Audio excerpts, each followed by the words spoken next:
एक छोटा सा गांव था जो शहर से काफी दूर बसा था। उसी गांव के बीचों बीच एक पुराना सा मिट्टी का मकान था जिसमें रहते थे सबके प्यारे काका। काका की सबसे खास पहचान यह थी कि वे रोज होटल या ढाबा नहीं चलाते थे, बल्कि सिर्फ रविवार के दिन ही 100 किलो मटन पकाते थे। साथ में गर्मा गर्म चावल और कुरकुरा पापड़ भी परोसा जाता था।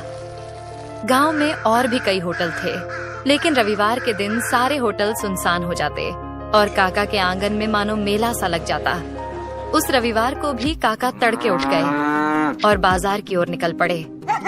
बाजार के कसाई ने हंसते हुए कहा, काका, आज फिर 100 किलो मटन ले जा रहे हो? लगता है पूरे गांव का पेट तुम्हें ही भरना है।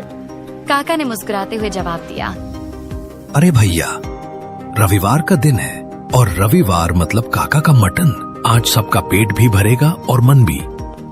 वे भारी भरकम मटन उठाकर धीरे धीरे घर पहुँचे। दरवाजे पर उनकी पत्नी काकी खड़ी थी। काकी बोली, सुनते हो, इतना सारा मटन अकेले ढोलाते हो, थकान नहीं होती क्या? क्यों ना हम गांव में ही एक होटल खोल ले। रोज यही काम होगा तो थोड़ा आसान हो जाएगा। होटल? अरे भगवान, ये कैसी बात कर रही हो?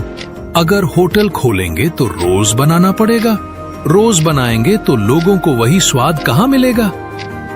अभी तो लोग हफ्ते भर इंतजार करते हैं, तभी उनका प्यार और स्वाद दोनों बरकरार रहता है। पर मुझे तो लगता है कि तुम्हारे हाथ का स्वाद कभी कम ही नहीं होगा। लोग हर दिन भी खाएंगे तो उबेंगे नहीं। बस यही राज तो मैं किसी को नहीं बता सकता। ये स्वाद रविवार का ही है और रविवार का ही रहेगा। काका ने बड़ा सा लोहे का बर्तन रखा और नीचे लकड़ी का चूल्हा जला दिया। सबसे पहले उन्होंने खड़े मसाले, दालचीनी, लौंग, काली मिर्च, जीरा को सिलबट्टे पर पीसकर ताजा मसाला तैयार किया। फिर उसमें उनका गुप्त मसाला डाला, जिसकी खुशबू पूरे आंगन में फैल गई। करीब 2 घंटे तक मटन धीमी आंच पर पकता रहा। उधर दूसरी ओर बड़े भगोने में चावल उबल रहे थे और काकी कड़क पापड़ तल रही थी।